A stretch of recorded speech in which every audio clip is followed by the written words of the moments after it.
Lady Marlene Ashvain had spent 22 years preparing the dress she was wearing tonight, and she could feel the seams of it pulling against her ribs like teeth. She stood in the third row of ranked daughters at the northern choosing, her chin lifted in the way her mother had drilled into her since she was 9, and she watched the doors at the far end of the hall the way a wolf watches a wounded deer. He would come tonight. He had to come tonight. 3 winters of mourning, and 3 winters of his council screaming themselves hoarse, and 3 winters of every high-born woman in the realm sharpening her smile. And tonight, Draco Valehurst would walk the lines, and tonight he would see her. And tonight, the Ashvain name would finally lie down in the bed it had been dragged toward, since she was a child too small to know what a bed was for. She let her gaze drift over the lesser racks at the back of the platform, where the unranked women stood in their done shifts with their numbers pinned to their chests, and her mouth tightened with satisfaction. Decoration. Filler. Noise to make the ranked daughters look luminous by contrast. Her eyes skipped past the back rack without registering a single face, because there was nothing on that rack worth registering. And she turned back toward the doors and waited for the man she had already decided was hers. On the back rack, behind 2 younger girls who were trying very hard not to cry, Evie Merowyn kept her left hand pressed flat against the inside of her sleeve and counted the heartbeats of the small, warm thing tucked there. The hare's pulse was quick and uneven, the way it had been since the trap on the 2nd day of the journey. And Evie matched her breathing to it, the way she would have matched her breathing to a laboring mother. In, count 4. Out, count 6. The hare's good hind leg twitched against her wrist. The damaged one lay still, splinted with a strip of her own underdress and a sliver of birch she had whittled with her teeth on the road. She had not slept properly in 4 nights. She did not particularly want to. Sleep, at 49, brought dreams she had stopped earning the right to have. The auctioneer at the front of the platform was working through the ranked rows with the cadence of a man counting coin, and the great hall of the northern choosing smelled of pine smoke and wet wool and the sour tang of too many frightened women in too small a space.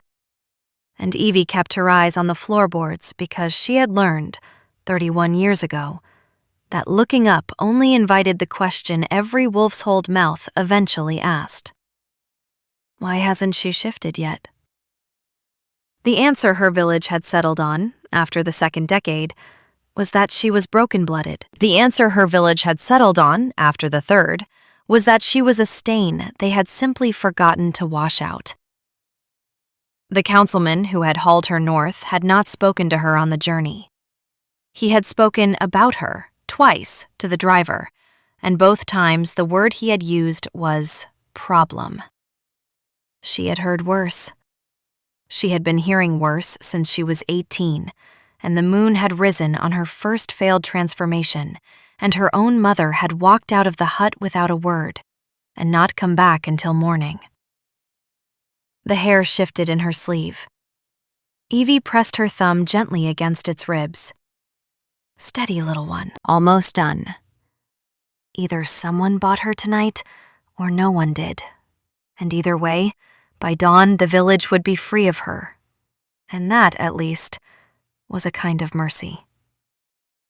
The doors at the far end of the hall opened, and the cold came in first. Not air exactly. Cold like a held breath, like the moment before snow. The kind of cold that walks into a room 3 steps ahead of the man who carries it. The auctioneer's voice cracked off mid-sentence. Every woman on the platform straightened without being told. Evie did not lift her head, but she felt the movement of the hall the way a midwife feels a contraction begin 3 rooms away. The tightening, the hush, the shift of weight from one foot to the other up and down the rows.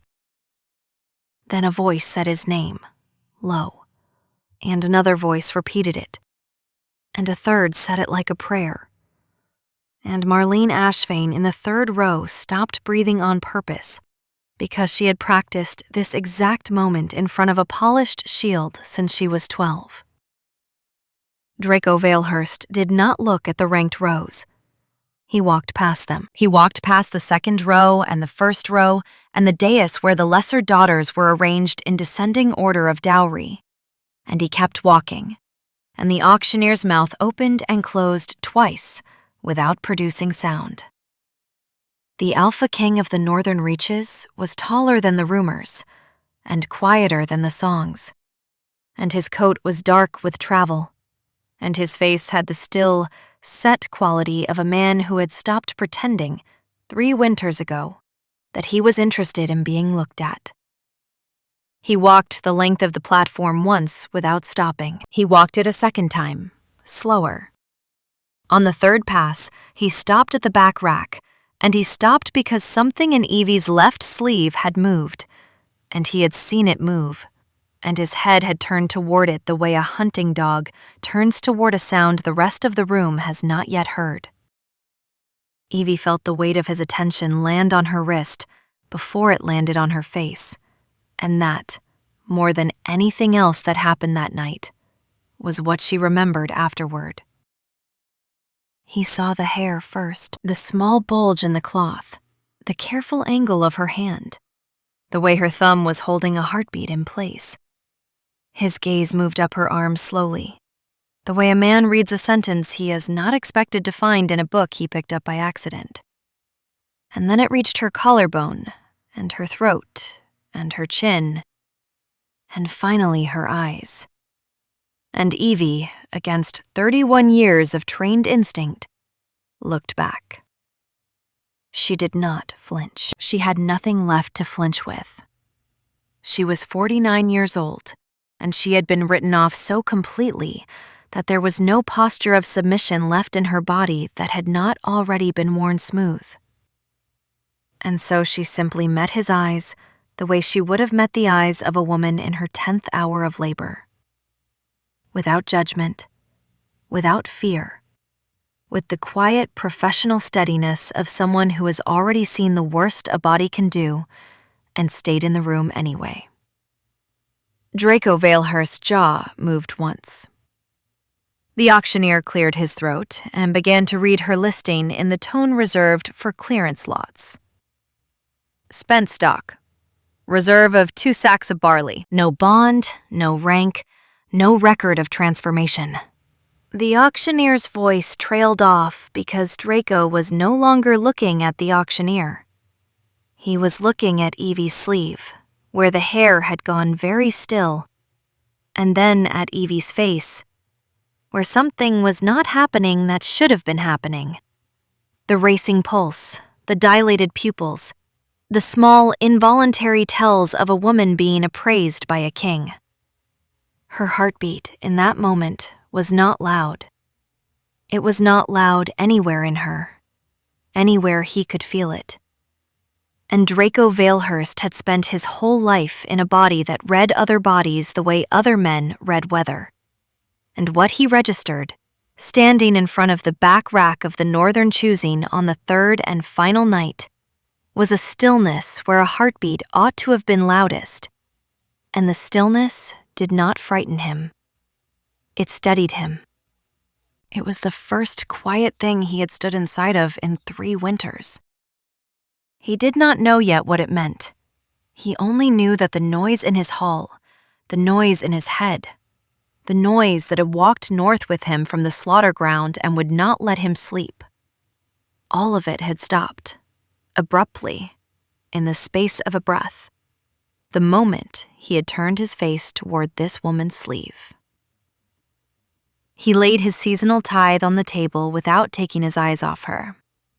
3 winters of grain for the hold she came from. Enough barley and oats and salt pork to feed every mouth in her village from the first frost of the next year to the second thaw after that. The auctioneer made a small, wet sound. Lady Marlene Ashvain, in the 3rd row, made a sound that was not small. Somewhere in the hall, an older woman with a daughter on the 2nd tier began to laugh in a register that was not laughter. Draco did not turn his head. He extended his hand toward the back rack, palm up, the way one extends a hand toward a frightened animal. And he said, quietly, so that only the women on the back rack could hear, "Come down from there. You are not stock." Evie looked at the hand. She looked at the bag of grain. She looked at the councilman from her hold, who was already counting sacks with his eyes and had not yet realized that the woman being counted away from him was the same woman he had spent 3 decades calling broken. She tucked her left arm tighter against her ribs to steady the hair. She stepped down from the back rack. She put her free hand into the king's. His skin was warmer than the hall and rougher than she expected. And when his fingers closed around hers, the hair in her sleeve, which had been shaking for 4 nights, finally went to sleep. They did not speak on the walk to the king's quarters. The corridors of the choosing house were stone and torchlight, and the muffled sound of a hall behind them rearranging itself around the absence of a king. And Draco walked half a pace ahead of her with the deliberate slowness of a man matching his stride to a woman he has not yet asked the height of. And Evie kept her hand inside his because removing it would have required a decision. And she had used up all of her decisions on the platform. 2 of his guards walked behind them. One was a woman with a scar through her eyebrow and a sword that had been reforged at least twice. And the other was a young man whose face kept doing things it was clearly not supposed to do. Surprise, then confusion, then a slowly dawning expression of someone who has just watched his liege lord do something the council was going to kill him over. Draco opened a door at the end of a corridor and held it for her. And Evie stepped through into a room that was not what she had expected. She had expected a bedchamber. She had been told, on the road, what the king's quarters during a choosing were for. The room she walked into had a fire and 2 chairs and a low table with bread and cheese on it, and a cot in the corner that had clearly been slept in by 1 person and 1 person only. There was no second bed. There was no formal bedstead at all. Draco closed the door behind them and stood with his back to it for a moment, and Evie understood, with a small, clean shock, that he had not prepared this room for a woman because he had not expected to bring one back. "Sit," he said, and then, after a beat, with a roughness that was not aimed at her, "Please, you have been standing for 3 nights." Evie sat. The hair in her sleeve made a small interrogative sound. Draco's eyes flicked to her wrist. "Show me," he said, and she did. Slowly, because the splint was delicate, and because she had not shown the hair to anyone since the trap. She drew the small gray body out of her sleeve and laid it in her lap, and the king of the northern reaches knelt on his own hearthrug in his traveling coat and looked at the splinted leg with the careful attention of a man who had once known how to set bones and had not been allowed to use the knowledge in a long time. "Butch," he said. "Good choice. Whose work?" "Mine." He looked up at her. He did not say anything for long enough that Evie felt the silence the way she had felt the cold come through the doors. Then he said, "You set this with what?" "My teeth and a strip of my underdress." A muscle moved in his jaw. He did not smile, but something in his face did the work a smile would have done. "Of course you did," he said, and then he stood, and he fetched a cushion from one of the chairs and set it on the floor beside her foot, and he said, "Put the small one there. The fire will keep him. We need to talk, you and I want both your hands free." She moved the hair to the cushion. She kept one fingertip on its ribs until its breathing evened out against the warmth, and then she folded her hands in her lap and waited. Because waiting was the one skill her village had taught her that had not yet failed her. Draco took the chair across from hers. He had taken off his outer coat at some point. She had not seen him do it, and the firelight was on the side of his face, and she could see, now that he was sitting still, the 3 winters in him. Not in his body. His body was a king's body, broad and intact, and still moving the way bodies moved before they learned grief. The 3 winters were in his eyes. They were in the way he looked at the fire instead of at her for a moment, gathering himself, and in the way his hands rested on his thighs, palms down, fingers spread, like a man bracing against a wind only he could feel. "I owe you," he said, "an honest accounting of what just happened in that hall." Evie tilted her head. Her own voice, when it came, surprised her. It was steady. "You bought me," she said. "You spent 3 winters of your hold's grain on a woman every alpha in the realm walked past." "Yes." "Why?" He looked at her then. His eyes were the color of wet slate, and there was nothing performative in them. "Because the noise stopped," he said, "when I looked at you. The noise in my head that has not stopped since I lost my pack stopped. I do not know what that is. I do not know what you are. I know that I have not slept a clean night in 3 winters, and I know that when your hand went into mine on that platform, I felt a thing in the center of my chest that I have only read about in books my grandmother kept hidden. And I know that I will not lie to you about any of it, because whatever this is, it began with a lie about you that other people told, and I will not add another." Evie breathed in. She breathed out.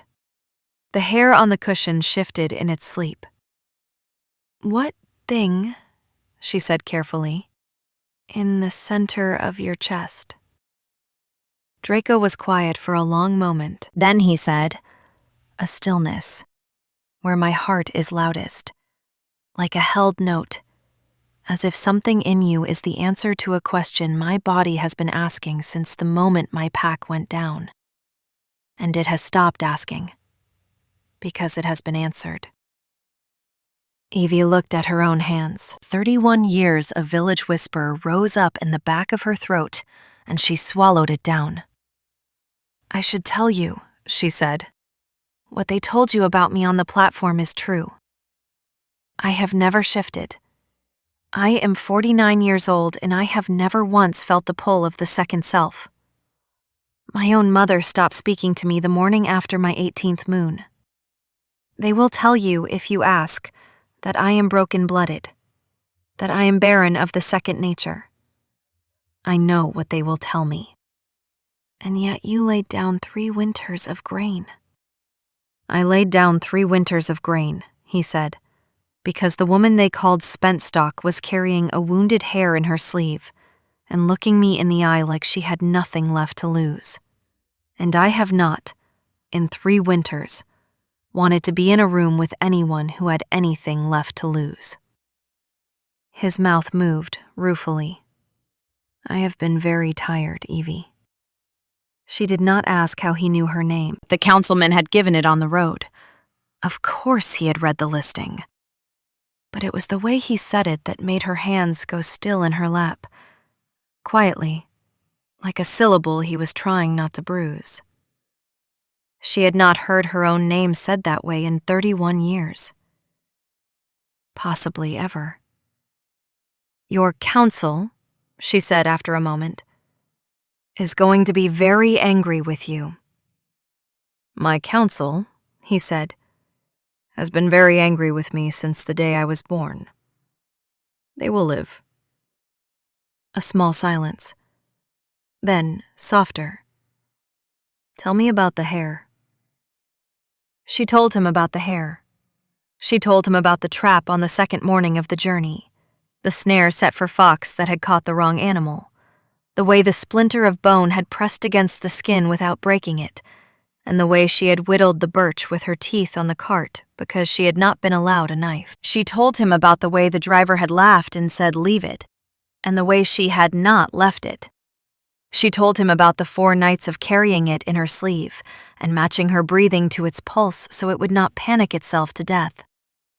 She did not tell him these things in the order of a confession. She told them in the order of a midwife giving a report, calmly, with the small, precise pauses of a woman who had learned that information delivered cleanly was respected, and information delivered emotionally was dismissed. Draco listened without moving. When she finished, he said, "You have been a midwife." "Most of my life, since I was 16. How many what? How many births?" Evie considered. 341. 342 if you count the twins as 2, which the mother did, so I do. Draco's mouth did the smile-shaped thing again. He said, quietly, 342 children, and a hold that calls you their shame. "It is easier," Evie said, "to be ashamed of a thing than to thank it." He did not answer that. He stood up instead, and he crossed to a chest by the cot and unlocked it, and he took out a folded gray cloth that turned out, when he shook it open, to be a winter cloak lined with sable. He brought it to her chair and laid it over her shoulders without asking, the way a man drapes a horse he has decided to keep. "You have been cold," he said, "for 4 nights. Stop being cold. I cannot think while you are being cold." Evie's hands closed on the edges of the cloak. Sable. She had set bones with her teeth on a cart, and she was now sitting in a king's chair under a sable-lined cloak, and somewhere in her chest, in the place where her heartbeat ought to have been the loudest, there was a quiet, steady, listening absence, like a held breath, like the moment before snow. And it was, she realized slowly, exactly the same shape as the quiet she had been carrying in herself since she was 18. He had said it was in him, too. The thought was so large, she set it down without picking it up again. "Sleep," Draco said. "The cot is yours. I will take the chair. We will talk again in the morning, and we will talk like 2 adults who have both lived, and we will decide what we are doing. Not tonight. You are too tired tonight, and I am too unsettled, and I will not make a single decision about you in a state I would not let one of my captains make a decision about a horse in." Evie almost laughed. She did not, because she had not laughed in front of a man in a very long time, and she was not sure her face still knew how. But the corner of her mouth moved, and Draco saw it move, and his eyes warmed half a degree, and he said gravely, "Good. There is a face in there. We will get to know it tomorrow." She slept. She did not expect to. She lay down on the cot with the sable cloak still over her shoulders and the hair on the cushion within reach of her hand. And she expected to lie awake the way she had lain awake every night of her adult life, listening for the dripping of her own thoughts. Instead, she watched Draco settle into the chair across the room, with his coat across his knees. And she watched the firelight move on the side of his scarred jaw. And she watched him not look at her with the particular discipline of a man who had decided that not looking at her was a kindness. And somewhere between one breath and the next, she went under. And she did not dream. And she did not surface again until the gray before dawn, when the hair made a small interrogative sound, and she opened her eyes and saw that Draco had not slept. He was in the same chair. He was watching the fire. His hands were still resting, palms down on his thighs. She lay very still and watched him in return, and she understood, with the clean professional certainty of a woman who had watched 342 labors, that the man across the room was not unsettled. He was holding a vigil. Over what, she did not yet know. By the second morning of her stay in the king's quarters, Evie had been bathed, fed, given clothes that fit, and informed by a wide-eyed serving girl named Beverly that the entire choosing house had spent the night arguing about her. Beverly was 19 and a half and incapable of lowering her voice, and she relayed the gossip while she braided Evie's hair with the brisk competence of a girl who had been braiding hair since she could stand.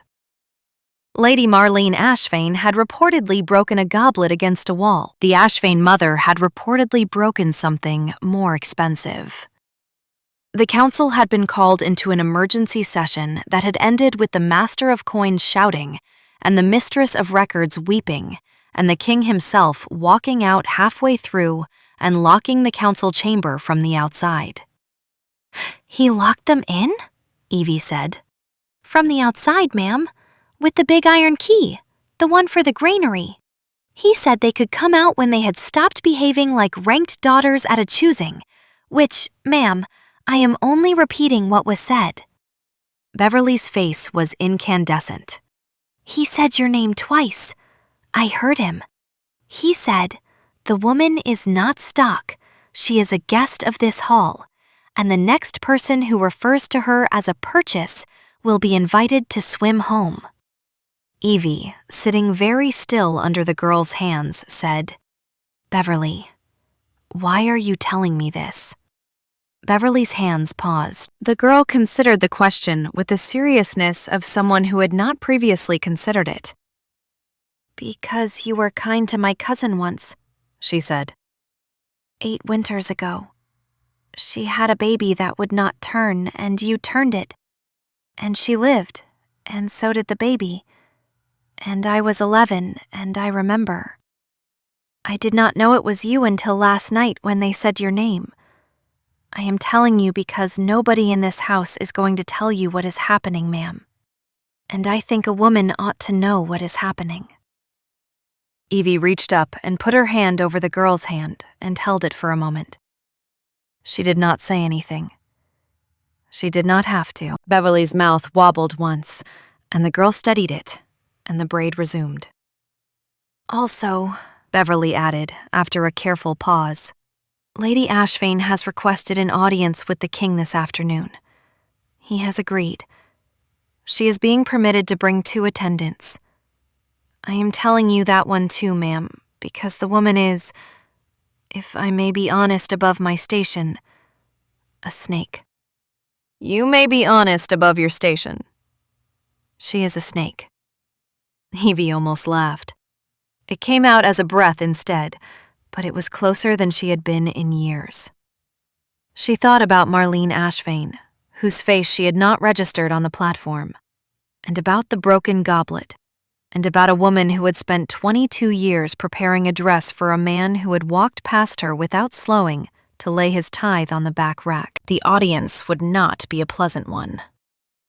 She wondered, idly, whether she was supposed to be present for it. And then Draco himself appeared in the doorway, with his sleeves rolled back and a smear of ink along the side of his thumb, and he said, "Beverly, thank you. I will take her from here." And Beverly curtsied with the speed of a girl who knew when to leave, and the door closed. Draco crossed the room and crouched down beside the cushion where the hare was sleeping. He did not touch the small body. He looked at the splinted leg the way he had looked at it the night before. Carefully, the way a man looks at work he respects. And then he looked up at Evie and said, "Lady Ashvain is coming this afternoon.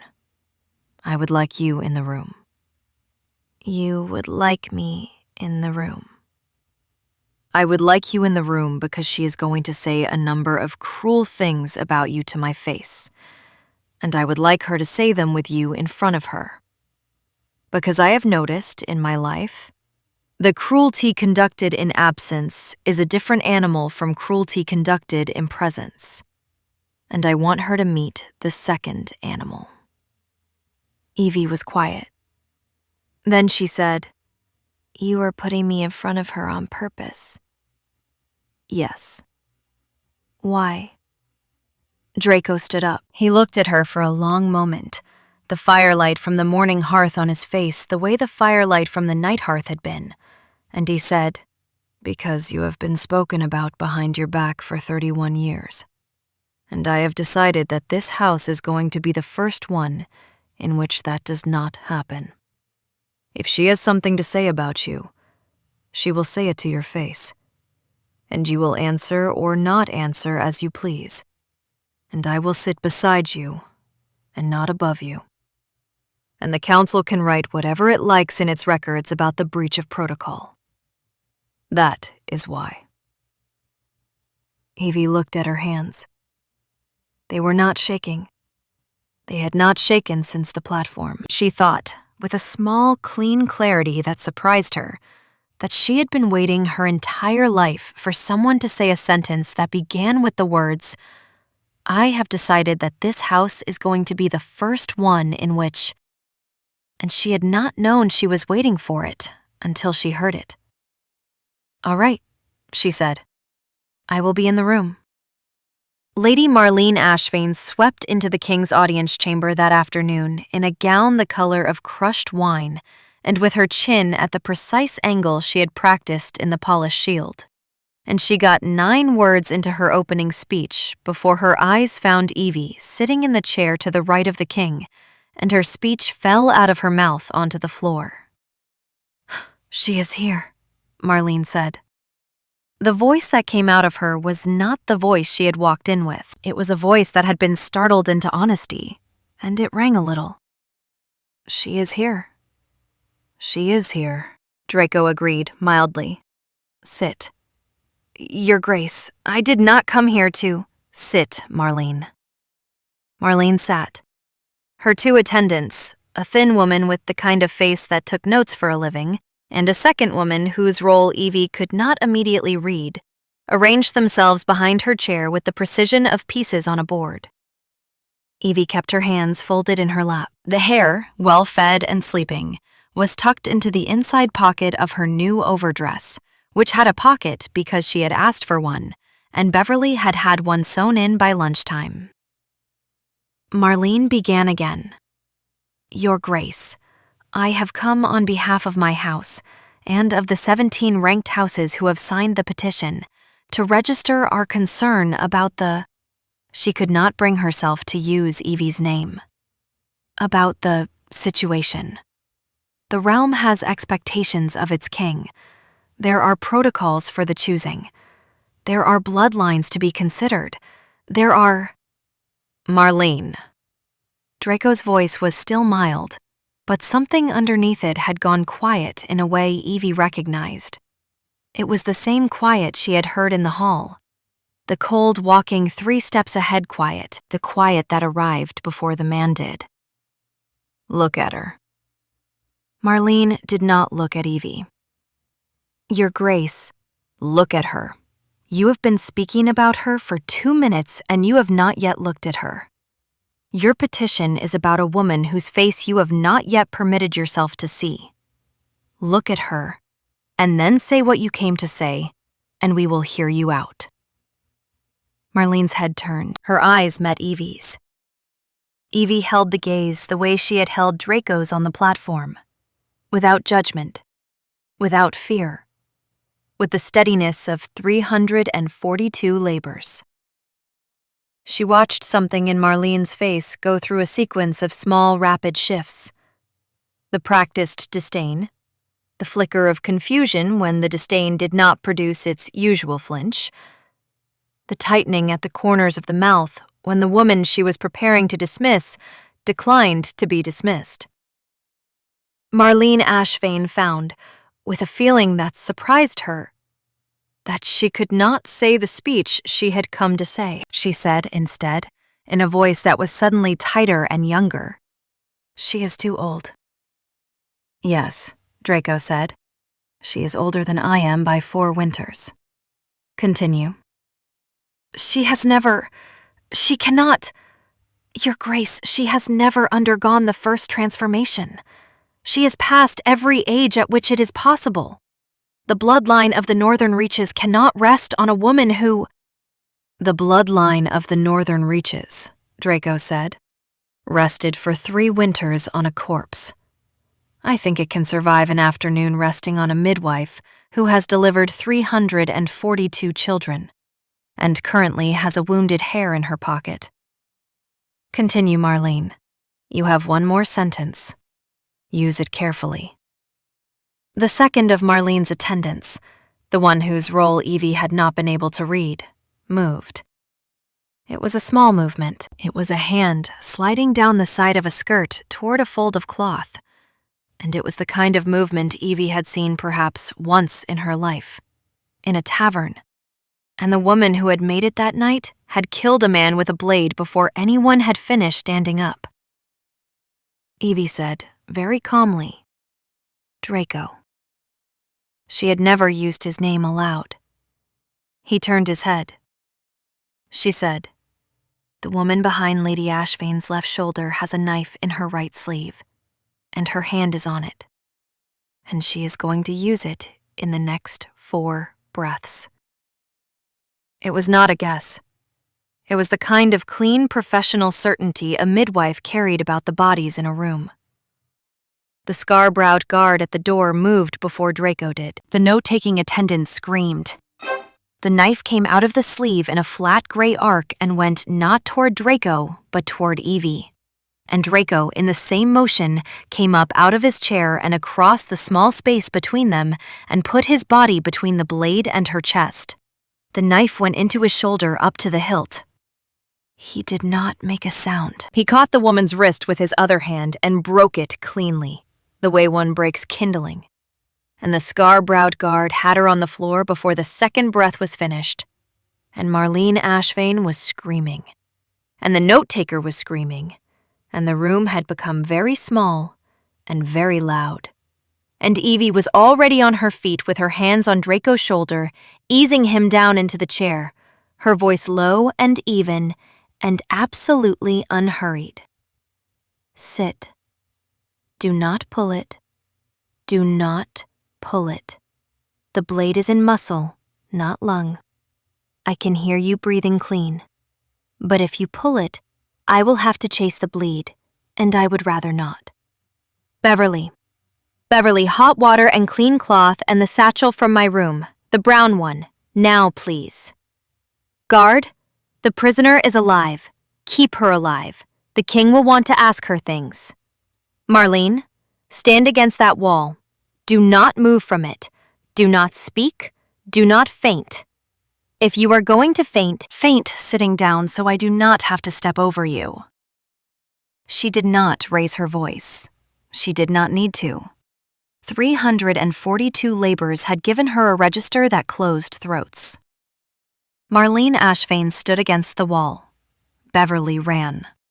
The guard pinned the prisoner. Draco, breathing carefully through his nose, with a knife in his shoulder and a midwife's hand against the side of his neck, looked at Evie's face from very close, and he said hoarsely, "You saw it before I did." "I saw her hand. You were watching her face. You should have been watching her hand." "Yes." A small pause. "I will, going forward." "See that you do." Her thumb was pressed against the pulse under his jaw. She was counting. The pulse was strong. The bleed around the blade was sluggish, which meant the knife had missed the artery she had been afraid of. She breathed out, slowly, professionally, the breath of a midwife after a baby cried. And only then did she let herself feel the things she had been refusing to feel since the blade had crossed the air. He had stepped between it and her. He had taken a knife meant for her into his own body without hesitating, and the part of her chest where her heartbeat ought to have been the loudest had gone, in that instant, so quiet that for a moment she had thought she was the one who had been hit. She did not say any of that. She said, "Beverly, faster." Beverly was already back, panting, the satchel banging against her hip. Evie set the bone, dressed the wound, drew the blade with a single clean motion under the king's bitten-down silence, and packed the channel with a poultice of yarrow and oak bark she had carried in her satchel since her village 3 nights ago. Draco watched her hands the entire time. When she was finished, he caught her wrist, gently, with the hand that was not bleeding. And he said, low, so that only she could hear, "What you said to me last night. About what they call you. Broken-blooded." "Yes." "I want to be very clear, Evie. His eyes were close to hers, slate and firelight, the 3 winters' tiredness gone out of them and replaced by something much more awake. Whatever you are not that. The prisoner, when questioned that night by the scar-browed guard whose name turned out to be Lillian, gave up her employer in under an hour. And her employer was not Lady Marlene Ashvain. Marlene's part in the matter, it transpired, had been the unwitting role of a noisy decoy. Her petition, her broken goblet, her audience demand had been useful cover for a woman who had been waiting in the wings of the Ashvain retinue for 3 weeks for a chance to get into a room with the king.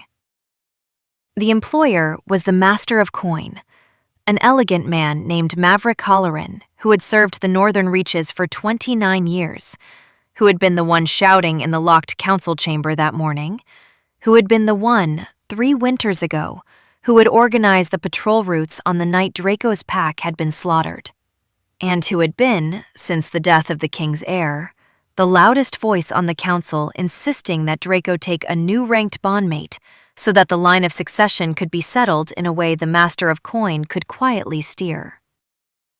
Lillian relayed all of this to Draco and Evie in the small room off the king's chamber, with the hare asleep on the cushion at Evie's feet. And when she finished, Draco was quiet for a long time. Then he said, "Maverick was in my father's house. He held me when I was a child." "Yes, Your Grace." "He has been at every council table I have ever sat at." "Yes, Your Grace." "He chose the patrol routes on the night my pack went down." Lillian did not answer that one. She did not need to.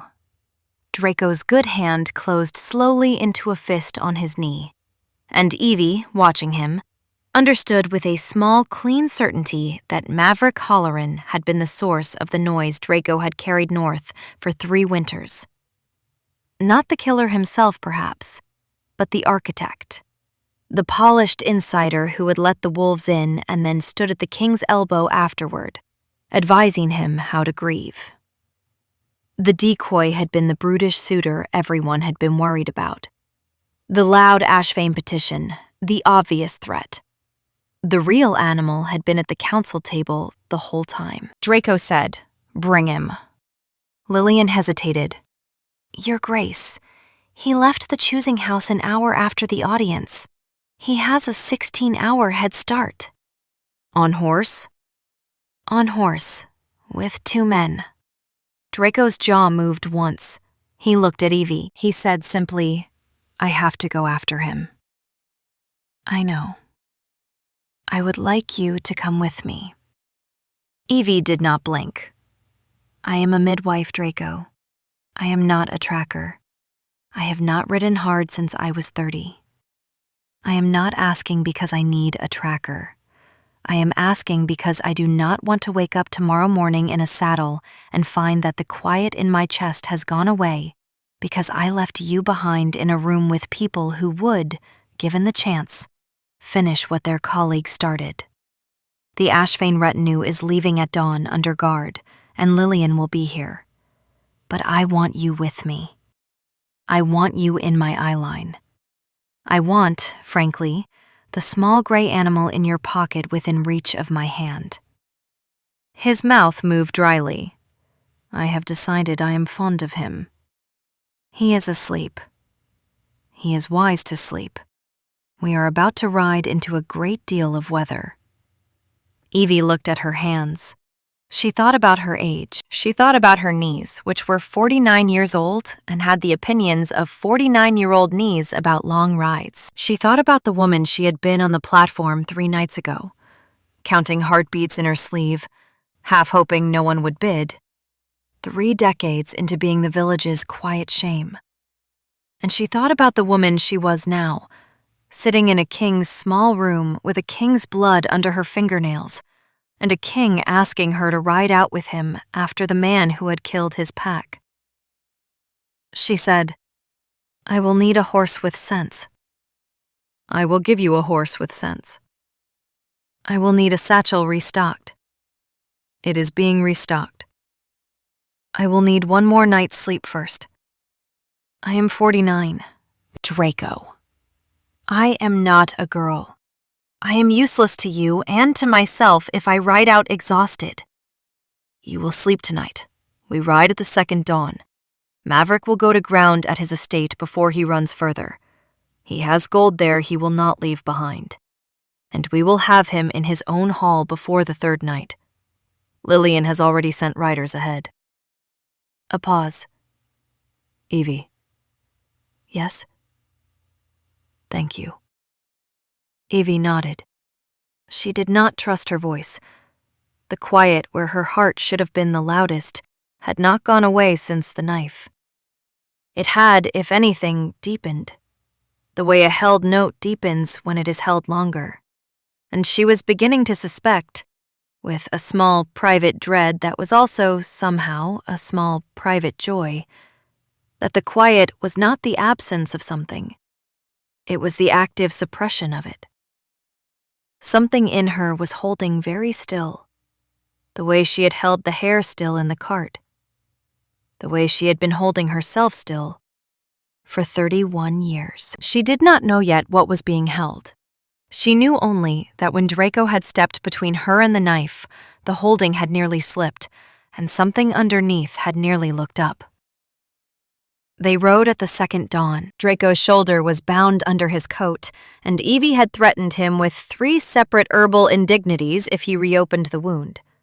And the small column moving north from the choosing house consisted of the king, the midwife, Lillian, 6 of Lillian's hand-picked guards, and a wide-eyed serving girl named Beverly who had refused to be left behind on the grounds that nobody else in the company knew how Evie liked her tea. The hare traveled in a small wicker cage Beverly had produced from somewhere, padded with wool, strapped to Evie's saddle. The country between the choosing house and the Holleran estate was gray heath and black pine, and the snow that had been threatening for 3 days came down on the second afternoon in flat, hard sheets that turned the pines to charcoal and the heath to a single pale plain. And Evie, riding at Draco's right hand because he had put her there and not moved her, found that the cold did not bite her the way it ought to have. She felt it on her skin. It did not reach her bones. Draco noticed before she did. "You are not shivering," he said, on the second night, over a small fire under a pine that had been hollowed by lightning a long time ago. "I am cold." "You are cold. You are not shivering. I have ridden with men who would be blue by now. You are sitting there as if it were autumn." Evie looked at her hands. They were pale. They were not numb. She flexed her fingers. "I have always run warm." "You have not. You told me yourself. You have been cold for 4 nights. "Yes." A pause. "I do not know what to tell you, Draco. I have stopped being cold. I do not know when it stopped." He looked at her across the fire for a long moment. His eyes were not slate now. The firelight had warmed them to something closer to amber, and there was an attention in them that was no longer the attention of a tired king. It was the attention of a man who had begun, quietly, to suspect something, and who was waiting, patiently, the way a hunter waits, for the next sign. He did not say what he suspected. He said, instead, "The grandmother who raised you." "Yes." "Tell me about her." Evie looked into the fire. The wind moved in the pine above them. The hare in the wicker cage by her knee made a small dreaming sound. "Her name was Hessa," Evie said. "She was not from our hold. She came to it the year I was born. My mother bore me and died of it, and my father, who was already not well, died of grief inside the same winter, and Hessa raised me. She was old when she came, and older when she went. She was very quiet. She did not speak about where she was from. She used to put her hand against my chest at night when I was small, and hold it there for a long time before she would let me sleep. She used to say a word over me I did not understand. She used to say, "You are quiet, little one. You stay quiet. The loudness of the world does not need your loudness. Your quiet is what keeps you." I thought it was a lullaby. I thought it was a country saying. She died the winter I turned 17, and the next moon was my 18th, and I did not shift. And I have not been quiet since. I have been silent. There is a difference. I did not understand the difference until you used the word stillness in your room the first night. She used to call it that. She used to call my chest the stillness. I had forgotten. I had forgotten until you said it. Draco was watching her. His good hand had moved at some point to rest on the cage of the hare, and his thumb was stroking the wicker the way he had stroked nothing since his pack had died. And Evie watched his face go through a sequence of recognitions, the way she had watched Marlene's face go through dismissals. And at the end of it, he said, very quietly, "Evie, Hesse was not a country grandmother." "No." "Hesse hid you." "Yes." "From whom?" Evie looked up.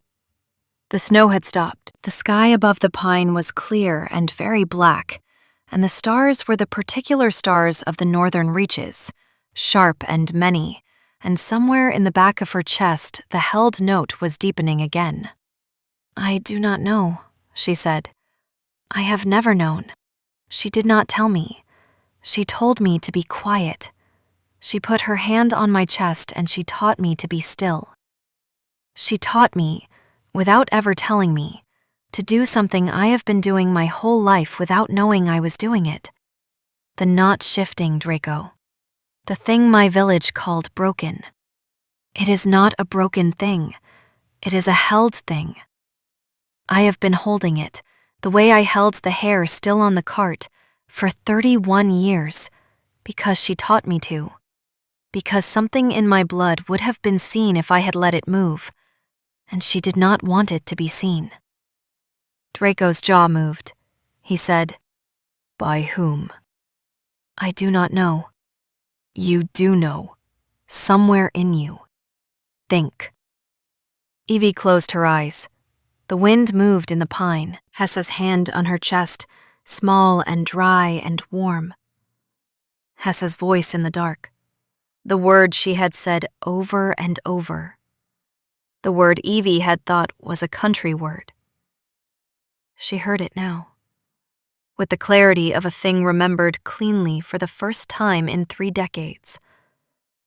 And it was not a country word. It was a name. It was the name of a line. It was a name Evie had heard once in a story told by a passing minstrel when she was 12. And her grandmother had stood up the moment the name was sung and walked out of the hall and not come back. And Evie had not understood why. And she understood now. She opened her eyes. She did not say the name. She said instead, "The old kings hunted a line, Draco, 2 centuries ago. They hunted it to extinction, or so the songs say. The line had a gift that did things to other gifts, that undid corruptions, that ate forced bonds, that answered to no counsel. The old king spent 2 centuries killing it root and branch, and the songs say the last of it died on a bridge in the south the winter before the new dynasty was crowned. The songs are wrong. Hesse was the last of it, and she was not on a bridge in the south. She was in a wolf's hold on the western border, raising a little girl who had not been born yet, and she taught the girl to be still. And the girl is sitting across a fire from you now. And your master of coin has been hunting for 3 winters for the last living heir of a line he was told no longer existed. And the reason you cannot sleep is not your pack. The reason you cannot sleep is that Maverick Halloran has been steering you, very carefully, toward every choosing in the realm, looking for a woman whose chest is quiet in the wrong way. And you found her on the back rack 3 nights ago, and he watched you find her, and he sent a knife the next afternoon. Draco sat very still. Then he said slowly, "He was in the audience chamber until the moment Marlene began to speak. He left when he heard you speak. He heard your voice for the first time, and he left." "Yes." "He went home for what?" "He went home for the substance the old kings used to hunt my line. He has had it in his vault for 3 winters, waiting. He is going to use it on me before we get to him. Or on you. Or on both of us. We are riding into it." A long silence. The fire popped. The hair made a small sleeping sound. Draco looked at Evie across the flames, and his face did the thing it had done in his quarters on the first night. The quiet, set, awake quality of a man who had stopped pretending. And he said, "Then we will ride into it with our eyes open." "And, Evie." "Yes?" "When we get to him, when we are inside his hall, if the moment comes when you have to stop being still, if the holding has to slip, I want you to know that I will be standing where Hessa stood. I will put my hand on your chest if I have to. You will not be alone in the loudness." Evie's throat closed. She did not answer. She did not need to. The held note in her chest deepened again, and this time she felt, for the first time in her life, the shape of the thing underneath it. The thing Hessa had spent her last years teaching her not to let move. And the thing was not afraid. The thing was patient. The thing had been waiting, the way she had been waiting on the back rack, for a hand to extend. Maverick Halloran's hall stood on a black rise above a frozen lake, and they came into it on the 3rd afternoon under a flag of council parley, because Draco had decided that the man would not be permitted the dignity of a siege. The hall opened its gates without resistance. Maverick himself met them in the great chamber. Elegant, silver at the temples, in a long gray coat with the council's silver chain at his throat, his hands open and empty, and his face arranged into the precise expression of mild surprise that a man wears when he is pretending he has not been expecting the people who have just walked in. He bowed to Draco. He did not look at Evie. The not looking was an entire confession in itself. "Your Grace," Maverick said, "this is unexpected. You have ridden hard. May I offer—" "Maverick." Draco's voice was level. "The woman you sent to the choosing house yesterday afternoon is alive. She is in irons. She has named you. We are not here for an offering. We are here for an accounting. You may give it standing or you may give it kneeling. Choose now." Maverick's face moved through one careful adjustment. Then he smiled. A small, tired, entirely human smile. The smile of a man who had hoped not to have to do this part and had, in his way, prepared for it anyway. He said, "Standing, I think, Your Grace." Old bones.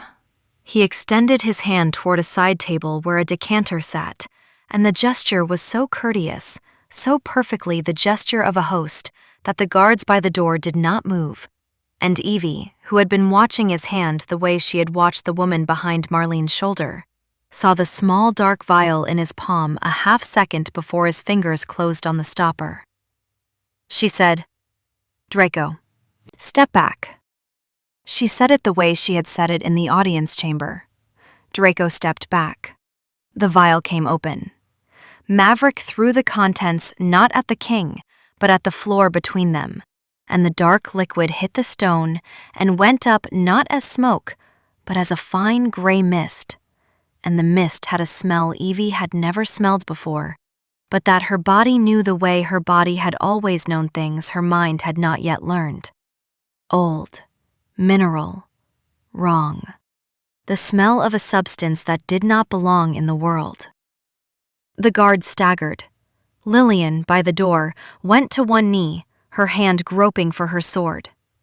Draco's good hand went to his throat, and Evie watched, with a clean, professional horror, the color go out of his face, the way color goes out of a laboring woman's face when something inside her has torn.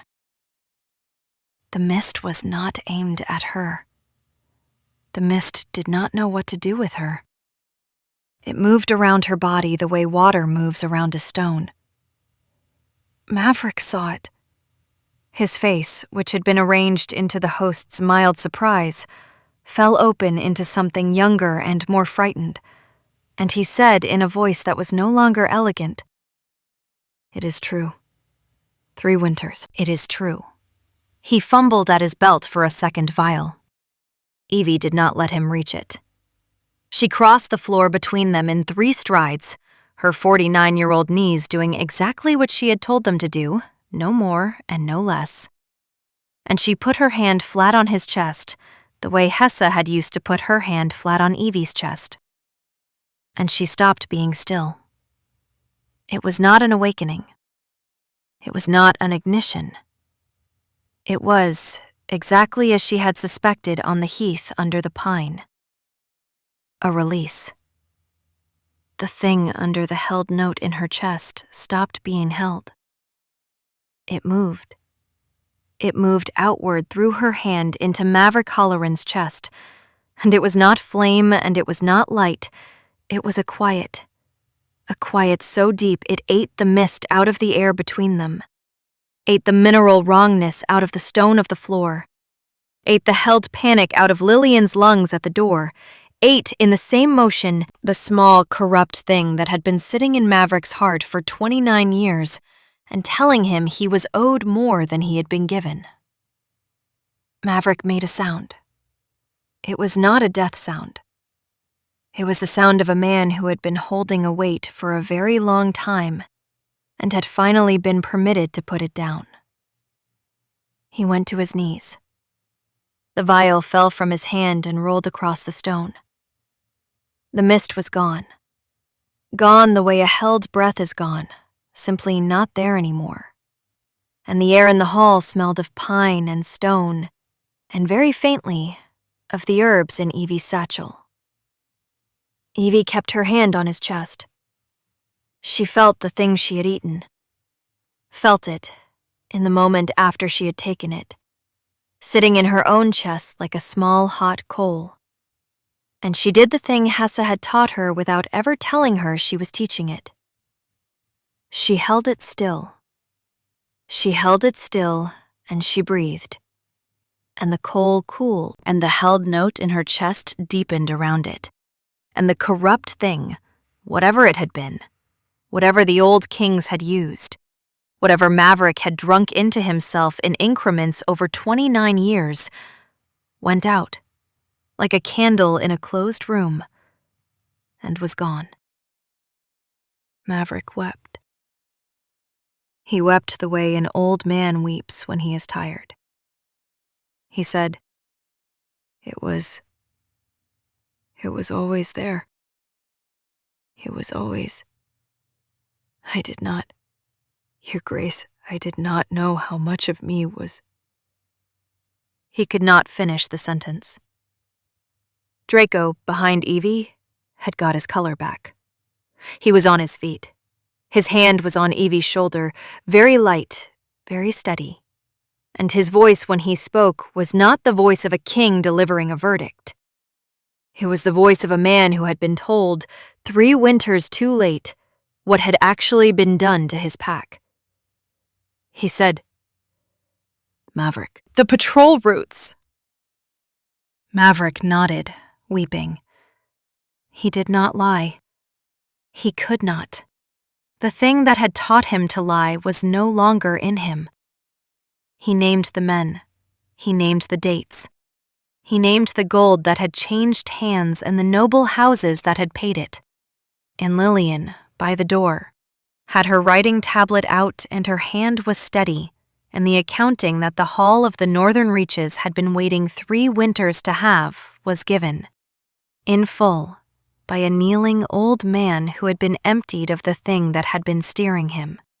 And when it was finished, Draco did not draw his sword. He did not raise his voice. He said, quietly, "You will live. You will live in a cell on the western border.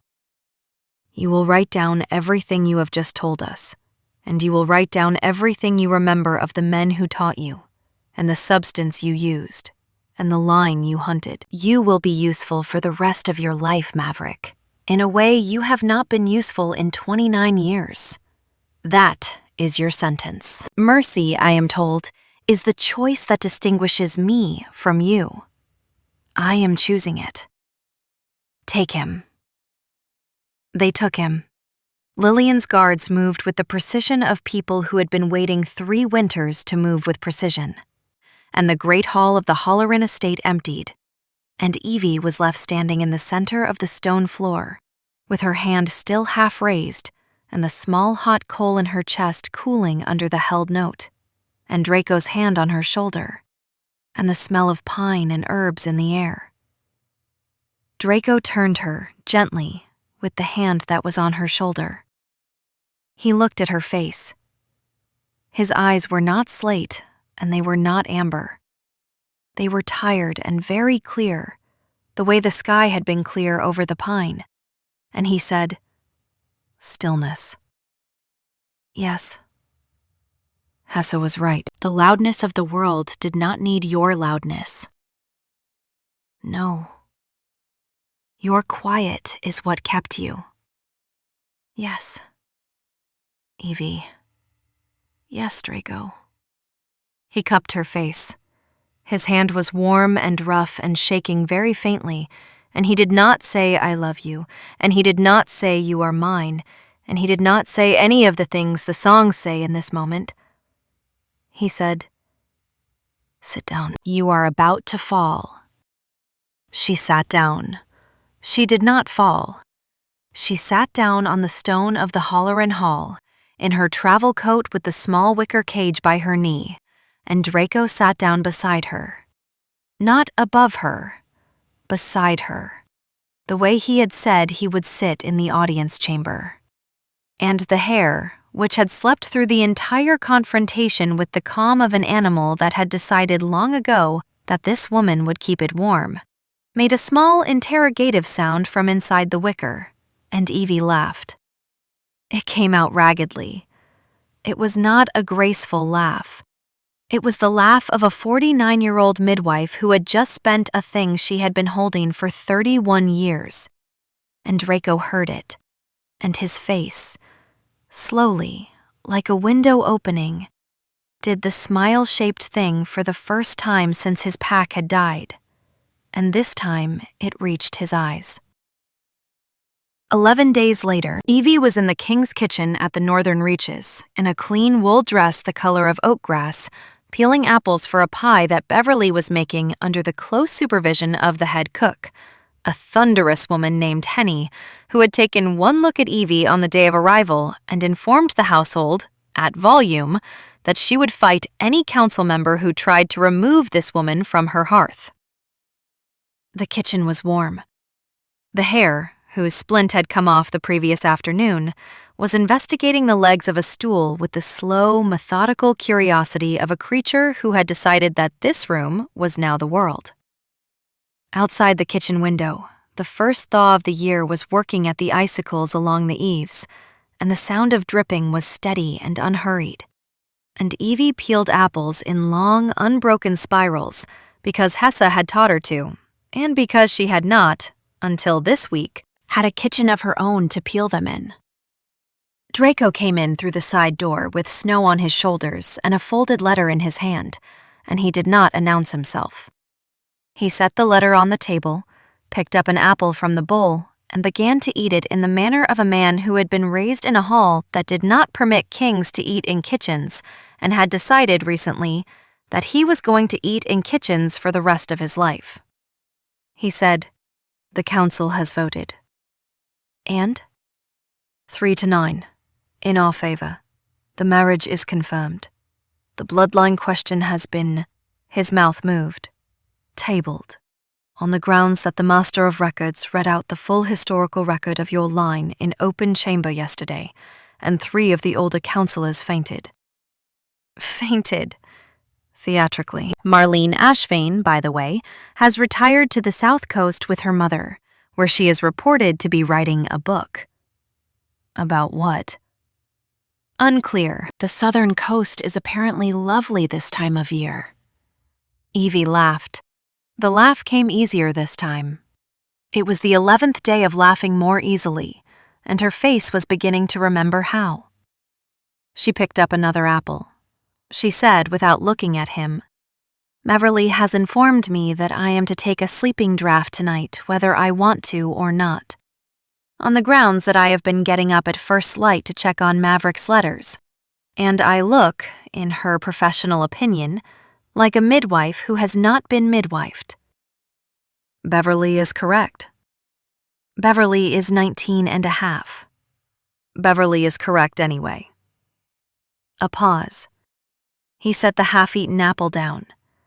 He looked at her across the kitchen table, and his eyes did the warming thing, and he said, "Evie."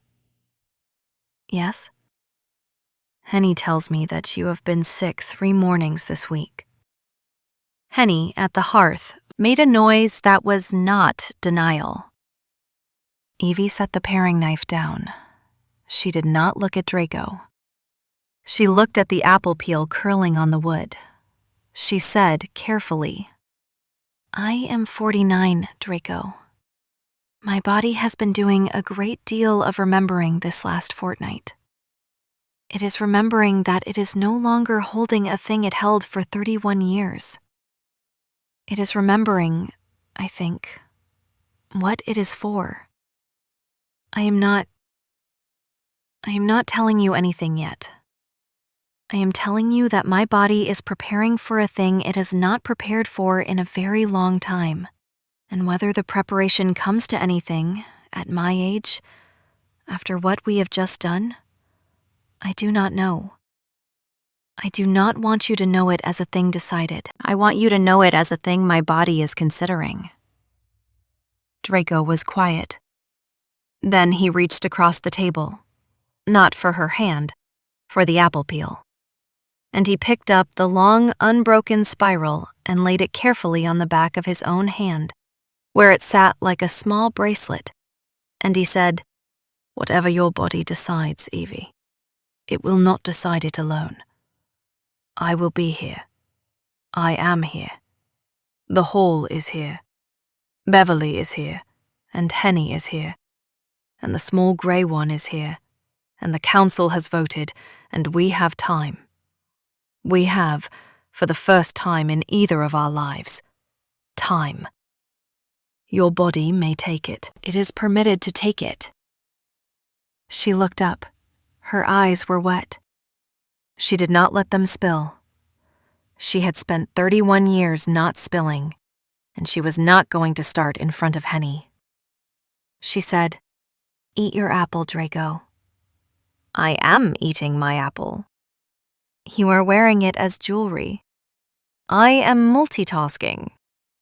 Beverly, at the hearth, choked into her pie crust. Henny smacked her, lightly, with a wooden spoon, and the kitchen returned to its small, ordinary sounds. The dripping of the eaves, the crack of the fire, the slow, methodical investigations of a half-grown winter hare with a healed hind leg, the rustle of a council letter being folded and put away, the long, unbroken curl of an apple peel, the steady deepening of a held note in a 49-year-old chest that was no longer being held against anything, only carried, gently, the way a midwife carries a thing she has been entrusted with. Outside, the icicles dripped. Draco ate his apple. Evie picked up the knife and reached for the next fruit in the bowl, and the hare came over and put its small, warm nose against the side of her boot, and she looked down at it. And she smiled the way Hessa had used to smile, quiet and unhurried and entirely her own. And the kitchen went on being a kitchen, and the afternoon went on being an afternoon, and nothing else happened. And that was the point. Some endings are quiet like that. Until next time.